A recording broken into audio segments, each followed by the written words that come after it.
de la protection sociale.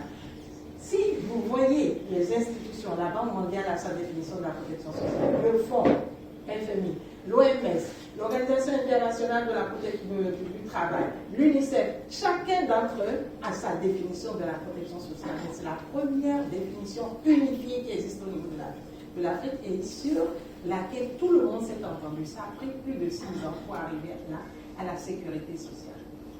Deuxième élément, c'est la politique qui doit nous permettre donc de mettre cela en marche. C'est pour cela que nous devons nous engager, c'est le message de notre frère. On ne pourra jamais atteindre le développement de nos pays, de notre pays, le Togo, si les populations n'ont pas accès à la protection sociale. Et si ce protocole continental n'est pas ratifié, nous ne pouvons donc pas avancer. Il faut financer ce protocole de manière endogène. Nous avons vu lorsque les partenaires financiers et techniques se retirent, nos systèmes s'effondrent.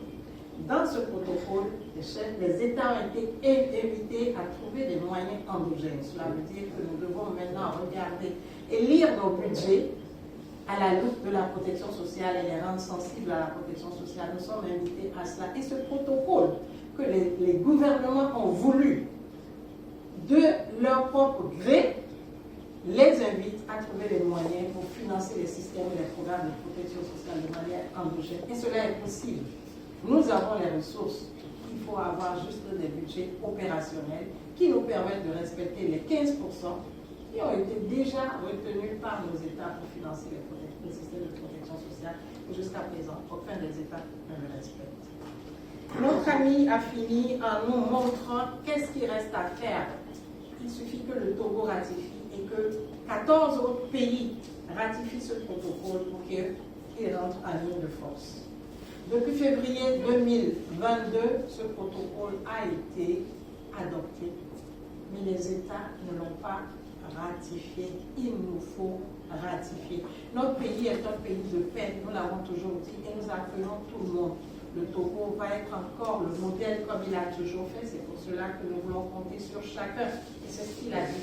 Les organisations de la société civile, les organisations syndicales, les membres du Parlement, chacun doit jouer sa partition. Les partenaires, les responsables techniques, nous devons tous comprendre comment est-ce qu'au Togo, nous procédons pour adopter, pour ratifier les lois. Une fois que nous connaissons la démarche, nous devons nous mobiliser, rappeler aux premiers responsables de notre pays qui se sont engagés pendant 6 ans au niveau d'Addis Abeba. Ils ont envoyé des experts pour aller travailler sur ce document. Le document est là, il est fin prêt, ils l'ont adopté, il est clair et il ne laisse personne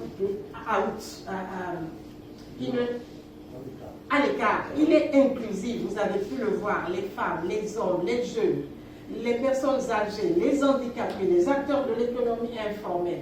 Là, tous les secteurs sont pris en compte et c'est écrit dans un français limpide, pas académique. Tout le monde peut le lire. Qu'est-ce qu'on peut encore souhaiter de mieux? L'Union africaine ne viendra pas ratifier à notre place, mais c'est à nous de le faire. Et donc, ils ne sont qu'un secrétariat technique, ils ont fini leur travail. Nous devons maintenant reprendre ce document et souhaiter qu'on le ratifie. Et c'est à cette seule condition que le Togo démontrera encore que nous sommes une terre d'accueil, nous sommes un modèle, nous sommes un pays en avant où le système de protection sociale pour nous est pilier. Et donc, comme il a dit, nous sommes tous conviés à jouer notre partition. Je voudrais donc laisser la parole à qui souhaiterait la prendre pour poser des questions, pour pouvoir donc enrichir le débat et que nous puissions partir d'ici avec des éléments qui nous permettront donc que notre pays puisse ratifier le protocole. C'est l'enjeu de la réflexion de ce matin.